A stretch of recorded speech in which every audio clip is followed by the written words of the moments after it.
Stock India classes में आपका हार्दिक स्वागत है।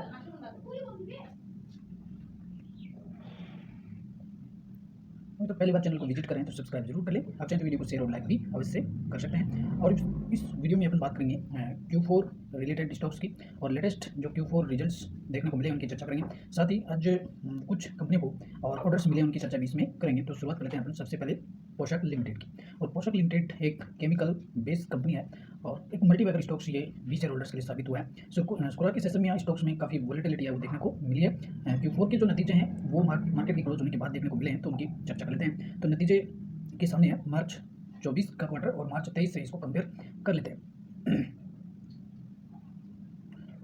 तो पोशाक के मार्च 24 के क्वार्टर की बात करें तो कंपनी का जो रेवेन्यू है वो 5% डाउन होकर क्या है और करीबन इसमें 53 करोड़ 8 लाख का रेवेन्यू है वो मार्च 24 के क्वार्टर में देखने को मिला है, जो पिछले वर्ष के 56 करोड़ 5 लाख से ज़्यादा है। तो ईयर टू ईयर है इसमें, सॉरी ज़्यादा नहीं, कम है।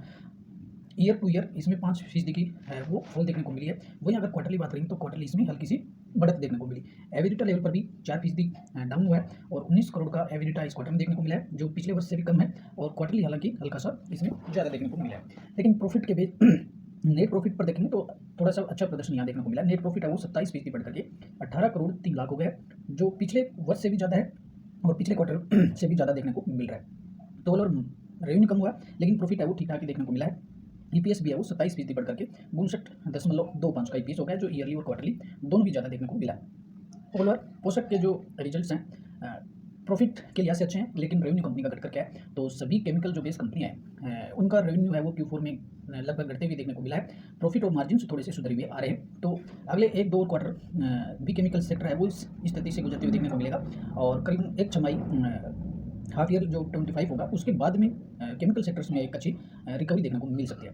हो सकती है अगर परफॉर्मेंस की बात करें तो पिछले एक साल में इनका परफॉर्मेंस डाउन ही रहा है और पिछले एक साल में स्टॉक्स है वो 27% तक क्रैश हुआ है। तो ये जो स्थिति है वो केमिकल जो बेस कंपनियां हैं उनकी सभी की स्थिति ऐसी देखने को मिल रही है। पिछले 1 से 1.5 साल के पीरियड के दौरान केमिकल स्टॉक्स में लगातार स्लो डाउन ही देखने को मिला है, लेकिन अब 2025 के विकास में इनमें केमिकल सेक्टर में रिकवरी देखने को मिल सकती है। पिछले 5 सालों के परफॉर्मेंस की भी बात करते हैं तो पिछले 5 सालों में पोशाक का जो परफॉर्मेंस है लगभग अच्छा ही रहा है। करीबन 133% का प्रॉफिट है वो पोशाक में देखने को मिला है। लेकिन स्टॉक्स की अगर बात करें तो अपने हाई से और 55% डाउन हुआ है। तो ये एक डाउन जो इतना बड़ा जो डाउन देखने को मिला है, तो सभी जो स्मॉल कैप जो कंपनियां होती हैं, स्मॉल कैप वाली मार्केट कंपनियां होती है, उनमें सभी की यही स्थिति देखने को मिलती है। एक बड़ी तेजी के बाद में और स्टॉक्स में एक बड़ा फॉल भी देखने को मिला है और नॉर्मली स्टॉक्स है वो 60 से 70% क्रेश होते हुए देखने को मिले हैं। साथ ही इसमें ये जो बड़ा क्रेश हुआ है वो केमिकल सेक्टर है, पूरा केमिकल सेक्टर है वो स्लो डाउन में है। तो इस वजह से भी स्टॉक्स में है वो बड़ी फॉल हुई है और अब भी स्टॉक्स है वो एक अच्छे लेवल पर देखने को मिल रहा है। करीबन स्टॉक्स है वो 6625 से गिर करके और 5300 पर आते हुए देखने को मिल रहा है। तो एक अगर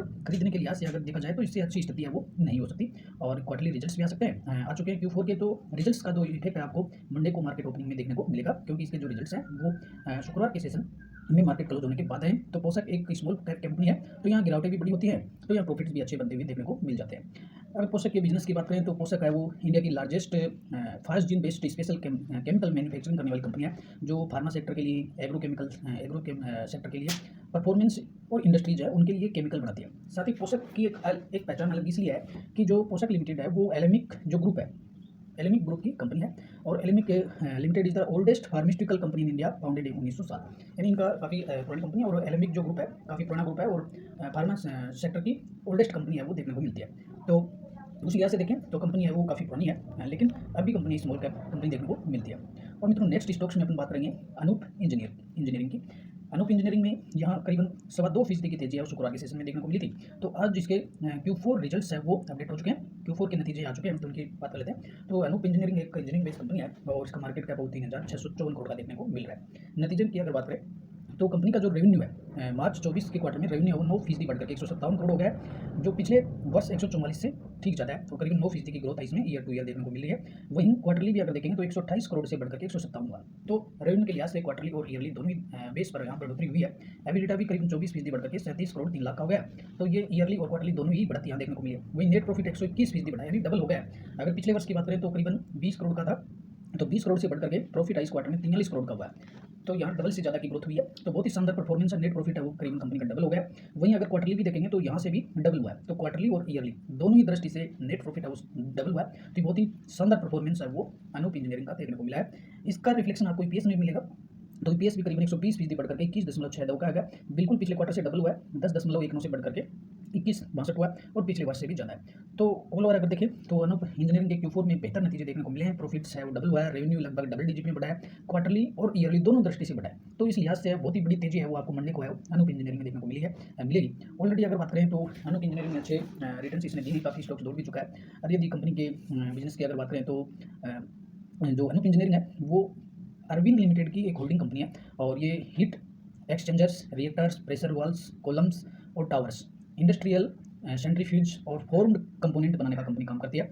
और इनकी कंपनी के जो प्रोडक्ट्स हैं उनका use wide range of process industries including oil and gas industries, petrochemical industries, LNG, fertiliser, chemicals, pharma sector, power, water, paper and pulp और एरोस्पेस, इनमें कंपनी के प्रोडक्ट है वो यूज किए जाते हैं। तो कंपनी का जो बिजनेस है एक डाइवर्सिफाई बिजनेस है और अच्छा बिजनेस है वो कंपनी का चल रहा है। साथ ही कंपनी ने आज रिजल्ट के साथ है वो 15 रुपये पर शेयर का फाइनल डिविडेंड का भी अनाउंसमेंट किया है और 5 रुपये का स्पेशल डिविडेंड दिया है। तो टोटल इसमें 20 रुपये का डिविडेंड कंपनी की तरफ से दिया गया है। यानी इस क्वार्टर में कंपनी को शेयर होल्डर्स को 15 रुपये का फाइनल डिविडेंड प्लस 5 रुपये का स्पेशल डिविडेंड, टोटल 20 रुपये पर शेयर के डिविडेंड का अनाउंसमेंट है वो शेयर होल्डर्स के लिए हुआ है। तो फाइनल डिविडेंड और स्पेशल डिविडेंड दोनों के लिए शेयर होल्डर्स की मंजूरी लेनी होगी, और शेयर होल्डर्स की मंजूरी के 30 दिन के अंदर है वो इसका डिक्लेरेशन कंपनी कर देगी। तो ये रिजल्ट के साथ ही और शेयर होल्डर्स को है वो डिविडेंड भी मिलने वाला है। साथ ही अगर अनूप इंजीनियरिंग की बात करें तो पिछले दिनों इसने बोनस शेयर भी जारी किए थे। 1:1 के रेशियो में एक के बदले एक बोनस शेयर भी जारी किया गया था। तो एक स्मॉल कैप कंपनी है, लगातार बोनस भी देती है और डिविडेंड का अनाउंसमेंट भी करती है, तो इसका मतलब वो एक अच्छी स्थिति में देखने को मिलती है। अब स्टॉक्स की अगर परफॉर्मेंस की बात करें तो स्टॉक्स का परफॉर्मेंस है पिछले 6 महीनों का परफॉर्मेंस अच्छा ही रहा, करीबन 47% का रिटर्न है पिछले 6 महीने में दिया है, और एक जबरदस्त तेजी है यहाँ पर भी स्टॉक्स देखने को मिली थी। एक सिंगल डे अच्छी तेजी हुई, लेकिन उसके पास इसमें गिरावट भी यहाँ देखने को मिली है। तो पिछले एक साल का अगर परफॉर्मेंस देखेंगे तो पिछले एक सालों में करीबन यहाँ पैसा है वो 2 गुना से ज़्यादा हुआ है और 218% का रिटर्न है वो अनूप इंजीनियरिंग ने दिया है। और साथ ही इसमें शेयर होल्डर्स जो लॉन्ग टर्म के लिए इसको होल्ड किया है उनको हाल ही में एक के बदले एक बोनस शेयर भी मिला है। तो जो मल्टीपल टाइम्स जो पैसा बनता है वो इसी तरह से बनता है, स्प्लिट और बोनस से पैसा है वो कई गुना हो जाता है। तो इसलिए किसी भी शेयर को अगर लॉन्ग टर्म के लिए होल्ड करेंगे तो काफ़ी बेहतर रिटर्न है वो मल्टीपल टाइम्स रिटर्न प्राप्त होते हैं। तो अनूप इंजीनियरिंग में भी बने रहेगी। और मित्रों बात कर लेते हैं CDSL का के Q4 नतीजे हैं वो रिलीज हो चुके हैं, और Q4 नतीजे अपन देख लेते हैं इसके। तो CDSL ने बेहतर रिजल्ट है वो पोस्ट किया है। तो कंपनी का जो प्रॉफिट जो PAT जो रहा है वो करीबन ईयर टू ईयर 52% बढ़ करके आया है, और क्वार्टरली जो प्रॉफिट है वो 105% बढ़ा है। यानी क्वार्टर ऑन क्वार्टर और ईयर टू ईयर और दोनों ही दृष्टि से प्रॉफिट है वो कंपनी का बढ़ते हुए देखने को मिल रहा है। अब कंपनी के कंसोलिडेटेड Q4 नतीजे आपके सामने हैं। तो कंपनी की जो टोटल इनकम आप देख लीजिए, तो Q4 में और टोटल जो इनकम है वो 267 करोड़ रही है, और Q3 में 236 करोड़ थी, और Q4 फाइनेंशियल 22-23 में 144 करोड़ थी। तो इस लिहाज से अगर देखेंगे तो क्वार्टर ऑन क्वार्टर है वो 13% बढ़ करके टोटल इनकम आई है, और ईयर टू ईयर वो 86% बढ़ी है। यानी इसकी कंपेयर करेंगे 22-23 से, तो ईयर टू ईयर है वो 86% की ग्रोथ हुई है, और क्वार्टरली है वो 13% की ग्रोथ हुई है। प्रॉफिट और देख लीजिए इसका, नेट प्रॉफिट में कितनी ग्रोथ हुई है, तो quarter on quarter net profit है वो 20% बढ़ करके आया, और ईयर टू ईयर है वो 105% की ग्रोथ आई है। इस क्वार्टर में 132 करोड़ का प्रॉफिट रहा है, नेट प्रॉफिट शुद्ध लाभ जिसको बोलते हैं, और पिछले वर्ष ये 63 करोड़ था, और पिछले क्वार्टर में 107 करोड़ था। तो क्वार्टरली और ईयरली दोनों दृष्टि से है वो नेट प्रॉफिट है वो शानदार बढ़ा है, और कंपनी का रेवेन्यू भी दमदार तरीके से बढ़ा है। और रिजल्ट के साथ ही कंपनी ने फाइनल डिविडेंड का भी अनाउंसमेंट किया। 19 रुपये पर शेयर का फाइनल डिविडेंड भी शेयर होल्डर्स को मिलेगा। साथ ही इसमें स्पेशल डिविडेंड भी दिया गया 3 रुपये पर शेयर का, और टोटल इसमें शेयर होल्डर्स को 22 रुपये पर शेयर का डिविडेंड है वो यहाँ मिलेगा। स्पेशल डिविडेंड और फाइनल डिविडेंड दोनों यहाँ मिल रहे हैं। तो रिजल्ट भी CDSL के अच्छे हैं और डिविडेंड भी अच्छा ही दिया है, करीब 22 रुपये पर शेयर का डिविडेंड शेयर होल्डर्स को मिलेगा। और क्वार्टर ऑन क्वार्टर है वो नेट प्रॉफिट है वो 20% बढ़ करके आया है, रेवेन्यू भी बढ़ा है, तो रिजल्ट है वो अच्छे रिजल्ट देखने को मिल रहे हैं। तो अच्छे रिजल्ट है, इससे पिछले जो परफॉर्मेंस है CDSL के वो भी अच्छे देखने को मिले। पिछले एक साल में लगभग पैसा है वो डबल हुआ है, 110% का रिटर्न है वो CDSL ने दिया है। तो बहुत ही शानदार परफॉर्मेंस है वो CDSL का रहेगा, आगे भी ये देखने को मिलेगा। और डिपॉजिटरी आधारित थी, सिंगल कंपनी है जो मार्केट में लिस्टेड है। तो इसी तरह से अगर बात करें तो जो नेशनल स्टॉक एक्सचेंज है NSE का स्टॉक्स हालांकि अभी मार्केट में लिस्टेड नहीं है, लेकिन ये जल्दी लिस्ट हो सकता है, और इसके भी Q4 नतीजे हैं वो कंपनी ने पेश किए हैं। तो NSE के भी अगर Q4 नतीजों की बात करें तो बहुत ही शानदार नतीजे है वो NSE के देखने को मिले। NSE ने एक के बदले 4 बोनस शेयर भी शेयर होल्डर्स को जारी किए हैं, और 90 रुपये पर शेयर का है वो डिविडेंड भी देखने को मिला है। और करीबन ये जो डिविडेंड है वो 9000% का डिविडेंड कंपनी ने अनाउंसमेंट किया है। और टोटल Q4 में 2478 करोड़ का 2478 करोड़ का रेवेन्यू रहा है और जो रेवेन्यू है वो 34% बढ़ कर के है और नेट प्रॉफिट जो है वो 20% बढ़ कर के है। तो एनएससी का दमदार परफॉर्मेंस देखने को मिला है। तो एनएससी के जो रिजल्ट्स आए हैं उसका इफेक्ट उसी तरीके के सेम तो बराबर तो नहीं कर सकते, लेकिन एनएससी और बीएससी का दोनों का एक जैसा ही काम है। तो बीएससी मार्केट में लिस्टेड है, तो बीएससी के जो Q4 नतीजे हैं वो भी आपको एनएससी के जैसे देखने को मिल सकते हैं, या वहाँ सेम स्थिति यानी अच्छे नतीजे आपको बीएससी के भी देखने को मिलेंगे। तो बीएससी पर मंडे के लिए बीएससी पर भी एक्शन देखने को मिलेगा। सीबीएसएल का ऑलरेडी अच्छे नतीजे आ चुके हैं और एनएससी ने अच्छे नतीजे पोस्ट किए हैं। तो अब ये संभावना बनती है तो कि बीएससी के नतीजे भी अच्छे देखने को आपको मिलेंगे। तो इस मंडे के लिहाज से आपको बीएससी में एक्शन देखने को मिल सकता है। बीएससी का भी पिछला परफॉर्मेंस बहुत ही शानदार है। पिछले 6 महीने में इसने करीबन 52 से 53% का रिटर्न दिया है। वहीं पिछले 1 साल के परफॉर्मेंस की बात करें तो पिछले 1 साल में यहाँ 5 गुना पैसा हुआ, करीबन 457% का दमदार रिटर्न वो बीएससी ने दिया है। तो बहुत ही अच्छे तीनों ही कंपनियां बहुत ही दमदार है। सीडीएसएल बीएससी और एनएससी अभी लिस्ट नहीं है, लेकिन अनलिस्टेड मार्केट में भी उसने अच्छा परफॉर्मेंस किया है। अब बात करेंगे पारस डिफेंस की। पारस डिफेंस में यहाँ कंपनी को आज एक ऑर्डर मिला है और पारस डिफेंस को जो ऑर्डर मिला है वो इफको की तरफ से मिला है, जो गवर्नमेंट कंपनी है इंडियन फार्मर्स फर्टिलाइजर्स कोऑपरेटिव लिमिटेड की तरफ से। और पारस डिफेंस को जो ये ऑर्डर मिला है वो करीबन 20 करोड़ रुपए का ऑर्डर है और ये 30 सितंबर 2024 तक के लिए इसे पूरा करना है। अब ऑर्डर किसके लिए मिला है? ऑर्डर है वो इफको का जो जॉइंट वेंचर है agriculture product using drone technology for agriculture purpose, यानी ड्रोन टेक्नोलॉजी के लिए जो एग्रीकल्चर में ड्रोन का इस्तेमाल हो रहा है, केमिकल का स्प्रे किया जाता है, जो केमिकल से पेस्टिसाइड होती हैं, तो उन इफको और पारस का एक जॉइंट वेंचर है, तो उसके माध्यम से ये इसे ड्रोन टेक्नोलॉजी है उस पर आधारित सेवाएं हैं वो इफको को देंगे। तो इसके लिए 20 करोड़ का ऑर्डर है वो पारस डिफेंस को मिला है। साथ ही अपन बात करेंगे आप पिछले 1 साल का परफॉर्मेंस पारस डिफेंस का कैसा देखने को मिला है। तो पिछले 1 साल में इसका परफॉर्मेंस डाउन ही रहा है, करीबन अभी स्टॉक्स है वो 4 से 5% डाउन है वो इस 1 साल की पीरियड में देखने को मिला, कोई रिटर्न नहीं मिले। वहीं पिछले 5 सालों का परफॉर्मेंस भी देखेंगे तो करीबन मात्र 47% का रिटर्न पिछले 5 सालों में मिला है। और ये जो 2020-21 में जो पारस में एक यहाँ तेजी देखने को मिली थी, स्टॉक्स है वो 1000 से ऊपर गया था, तो इसके बाद में स्टॉक्स में लगातार डाउनफॉल ही देखने को मिला है। और जब तक स्टॉक इस लेवल को ब्रेकआउट नहीं करता है तब तक पारस में कोई बड़ी तेजी की संभावना नहीं बनती है।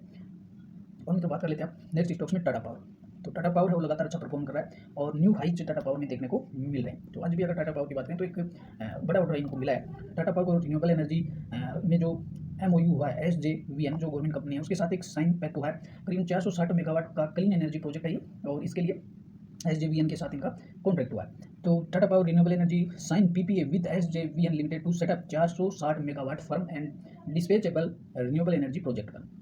तो इस तरह के टाटा पावर को लगातार इस तरह के एग्रीमेंट MOUs होते रहते हैं। तो लगातार है वो रिन्यूएबल जो सेक्टर है उसमें ग्रोथ है वो देखने को मिल रही है। नए ऑर्डर्स पैक्ट और कॉन्ट्रैक्ट्स हैं वो कंपनी आपस में कर रही हैं और बड़े ऑर्डर्स भी है वो इनको ग्रीन एनर्जी के सेटअप के लिए मिलते रहते हैं। तो टाटा पावर का परफॉर्मेंस है भविष्य के लिहाज से बहुत ही शानदार रहेगा और एक सुंदर स्टॉक है वो टाटा ग्रुप का है। और clean energy, electronic vehicle setup करने, इलेक्ट्रॉनिक व्हीकल का जो चार्जिंग स्टेशन है, तो इन सभी के चलते टाटा पावर में है वो लगातार तेजी देखने को मिले। पिछले 6 महीने का परफॉर्मेंस देखेंगे तो स्टॉक्स कभी रुका ही नहीं, केवल ऊपर की ऊपर जा रहा है और यहाँ स्टॉक्स है वो 450 से ऊपर जाते हुए देखने को मिला है। इन 6 महीनों के दौरान वो करीबन 82% का रिटर्न वो टाटा पावर ने दिया है। वहीं पिछले 5 साल की अगर बात करेंगे तो पिछले 5 सालों का परफॉर्मेंस होती रहा है और कोरोना में स्टॉक्स मात्रा वो 50 के आसपास ट्रेंड हुआ था यहाँ, और 50 की जर्नी से लेकर के अब तक लगातार स्टॉक्स ने 5 सालों में करीबन वो 6 गुना पैसा इसने किया और 613% का रिटर्न है उस पीरियड में देखने को मिला। तो टाटा पावर एक मल्टीवैगर स्टॉक साबित हुआ, आगे भी रहेगा, क्योंकि जब तक green energy, renewable energy, EV vehicles इस तरह के प्रोजेक्ट है इसके पास रहेंगे और आगे भी चलते रहेंगे, अभी तो शुरुआत है, तो इसे लंबे व्यू के लिए रखें, बहुत ही अच्छे सुनहरे मौके इसमें देखने को मिलेंगे और अच्छे रिटर्न से इसमें बने जाएंगे। और तो बात कर लेते हैं अपन एवेन्यू सुपरमार्ट की। और डीमार्ट अब फिर से करीबन 1 महीने सेक्शन में देखने को मिला है और डीमार्ट के Q4 नतीजे आ चुके हैं, वो आपके सामने रख लेते हैं। Q4 नतीजे अच्छे देखने को मिले हैं। जो पिछला जो अनुमान था, अगर Q4 के बिजनेस जो अपडेट आए थे करीबन 1 महीने भर पहले भी इसके कुछ बिजनेस Q4 के स्ट्रॉन्ग बिजनेस अपडेट्स देखने को मिले थे, उसके चलते ही लगातार स्टॉक्स है वो तेजी में ही चल रहा था। तो स्ट्रॉन्ग Q4 अपडेट्स इसके मिले थे और कल का जो रिजल्ट जो प्रीव्यू था उसमें भी प्रॉफिट करीबन 23% ईयर टू ईयर बढ़ने का अनुमान रखा गया था और मार्जिन भी इसमें बढ़ते हुए देखने को मिल सकते हैं। ऐसा इसमें कल के रिजल्ट Q4 रिजल्ट प्रीव्यू में ऐसा दिया गया था, तो अनुमान के मुताबिक ही रिजल्ट देखने को मिल रहे हैं। कंपनी का जो प्रॉफिट है वो 22% ईयर टू ईयर बढ़ा है और 22% ईयर टू ईयर बढ़कर के करीबन 563 करोड़ का हो गया। रेवेन्यू भी करीबन डबल डिजिट में बढ़ा है और 20% बढ़ा है। तो ऑल ओवर देखें तो डीमार्ट के जो नतीजे हैं रेवेन्यू और प्रॉफिट के लिहाज से अच्छे नतीजे देखने को मिले हैं और रिजल्ट पीडीएफ भी आपके सामने है। ये मार्च 24 का क्वार्टर और ये दिसंबर 23 और ये मार्च 23, तो ईयर टू ईयर भी कंपेयर कर लेते हैं और क्वार्टर ऑन क्वार्टर भी। तो कंपनी का जो टोटल इनकम देखिए, इसमें टोटल इनकम है मार्च 24 के क्वार्टर में रही है 12,764 करोड़, जो पिछले वर्ष थी 10,627। तो करीबन ये ईयर टू ईयर बढ़ करके 10,600 से बढ़ करके 12,700 हुआ। तो इसमें करीबन 2,000 करोड़ की ग्रोथ है वो यहाँ देखने को मिली है और करीबन ये रेवेन्यू में 20% की ग्रोथ यहाँ देखने को मिल रही है। क्वार्टरली भी अगर देखेंगे तो 13,600 से घट करके 12,764 हुआ। तो रेवेन्यू टोटल इनकम है वो क्वार्टरली कम हुई है और ईयरली बढ़ी है। अब इसमें कंपनी का खर्चा कितना रहा इस क्वार्टर में, तो टोटल एक्सपेंसिव देखिए कंपनी के 12,000 करोड़ रहा और पिछले क्वार्टर में 12,650 करोड़ था और पिछले वर्ष करीबन 10,000 करोड़ का खर्चा था। तो खर्चे भी ईयरली भी बढ़े और क्वार्टरली लगभग सेम ही रहे। अब इसमें से टोटल इनकम में से टोटल खर्चे घटा देंगे तो अपने पास प्रॉफिट आफ्टर टैक्स आएगा, net profit after tax. Tax चुकाने के बाद में कंपनी के पास कितना प्रॉफिट बचा है, तो इसका फिगर आता है 563 करोड़ का है और पिछले क्वार्टर में 690 करोड़ था और पिछले वर्ष 460 करोड़ था। तो अगर इसको पिछले वर्ष से कंपेयर करेंगे तो ईयर टू ईयर तो यहाँ ग्रोथ बढ़ करके आई है, ईयर टू ईयर है वो बढ़ोतरी हुई है, लेकिन क्वार्टरली यहाँ डाउन देखने को मिला है क्योंकि पिछले क्वार्टर में 690 करोड़ का नेट प्रॉफिट था जो इस क्वार्टर में 563 करोड़ का देखने को मिला है। तो इस लिहाज से क्वार्टरली रिजल्ट है वो थोड़ी सी डाउन है, लेकिन ईयरली अच्छा परफॉर्मेंस है वो देखने को मिल रहा है और इसी का रिफ्लेक्शन आपको अर्निंग पर शेयर में पर भी देखने को मिलेगा। तो ईपीएस भी देख लीजिए, तो इस क्वार्टर में ईपीएस रहा 8.66 का और पिछले क्वार्टर में था 10.62 का, पिछले वर्ष था 7.1। तो ये ईयरली तो ग्रोथ भी है, करीबन 20% की ग्रोथ है इसमें यहाँ देखने को मिली है। वहीं अगर क्वार्टरली देखेंगे तो इसमें डाउन देखने को मिला है। तो ऑल ओवर नतीजे हैं वो ईयर टू ईयर अच्छे नतीजे देखने को मिले, लेकिन क्वार्टरली है वो अनुमान से कम नतीजे है वो देखने को मिल रहे हैं। और इस साल में स्टॉक्स के परफॉर्मेंस की बात करें तो जनवरी से अब तक 13% की ग्रोथ है वो स्टॉक्स पर देखने को मिली है। पिछले एक साल पर में भी कोई बड़े रिटर्न नहीं बने हैं, यहाँ केवल 28% का रिटर्न है वो पिछले एक सालों में देखने को मिला है। और पिछले एक साल की अगर बात करें तो इसमें भी जो मैक्सिमम रिटर्न है इस फेज में स्टॉक्स था वो कंसोलिडेशन के फेज में था। करीबन ये पिछले 1 से 1.5 महीने के दौरान ये 20 से 25% के रिटर्न मिले और ये रिटर्न भी तब देखने को मिले थे जब Q4 को लेकर के मैंने एक अच्छा अनुमान Q4 को लेकर के आया था, उसी के बाद इसमें लगातार तेजी है वो सुपरमार्केट में देखने को मिली है। तो ओवर रिजल्ट्स है थोड़े से हो सकता है कि कभी ज़्यादा और कभी कम देखने को मिले, लेकिन ऑल ओवर एक बहुत ही शानदार कंपनी है और बिजनेस भी बिजनेस पर ज़्यादा फोकस, अभी प्रॉफिट पर कभी भी फोकस बनाया जा सकता है। तो भविष्य में इस तरह के जो स्टॉक्स हैं इनमें बड़ी लंबी ग्रोथ आपको देखने को मिल सकती है। पिछले 5 सालों का परफॉर्मेंस है वो इस तरह का परफॉर्मेंस है वो अब पिछले 2 सालों से यहाँ देखने को नहीं मिला। ये जो 2019 से लेकर के और 2022 तक का जो परफॉर्मेंस था यहाँ करीबन बहुत ही शानदार रिटर्न थे, 300 से 400% के रिटर्न है वो सालाना थे, करीबन 3 से 4 सालों में थे। लेकिन 22 के बाद का ये जो कॉलम है, ये जो फेज है इसमें 22 से लेकर के 24 का पिछले 2 सालों से कोई बड़ा परफॉर्मेंस है इसमें यहाँ देखने को नहीं मिला। केवल ये इस एक रेंज में ही यहाँ घूमते हुए देखने को मिल रहा है स्टॉक्स में। और जब तक ये इस ब्रेकआउट नहीं करता इस लेवल को और इस लेवल को ब्रेकआउट यहाँ होगा तभी इसमें जाकर के फिर से एक लंबी ग्रोथ देखने को मिलेगी और एक अच्छे रिटर्न है उसमें देखने को मिल सकते हैं। तो इस लिहाज से अगर एवेन्यू सुपरमार्ट को लंबे समय के लिए अगर इसको रखेंगे तो इसमें फिर से वो जो पहले कभी इसमें अच्छे जिस तरह के बड़े रिटर्न्स बने थे तो वो रिटर्न्स बनने की संभावना है। और क्योंकि कंपनी का फोकस फिलहाल स्टोर्स की संख्या बढ़ाने पर है, तो जब तक स्टोर्स की संख्या और खर्चे बढ़ते रहेंगे एक मार्जिन और प्रॉफिट है वो कम ही आते हुए देखने को मिलेंगे। तो कंपनी है वो बिजनेस को बढ़ाने पर फोकस कर रही है। तो जब बिल्कुल इन पे प्रॉफिट है वो एकदम से बिल्कुल बढ़े हुए देखने को मिलेंगे तो उस समय इसमें बड़ी तेजी की संभावना बनती है, इसलिए लंबे समय के लिए एवेन्यू सुपरमार्ट को रखें। तो मित्रों ये थी अब तक की लेटेस्ट न्यूज। ऐसा करते हैं वीडियो आपको पसंद आया होगा और पहली बार चैनल को विजिट कर रहे हैं तो सब्सक्राइब जरूर करें, वीडियो को शेयर और लाइक जरूर क्या करें ताकि हमें भी मोटिवेशन मिलता रहे। नमस्कार, अगले वीडियो में फिर मिलेंगे, तब तक के लिए गुड बाय।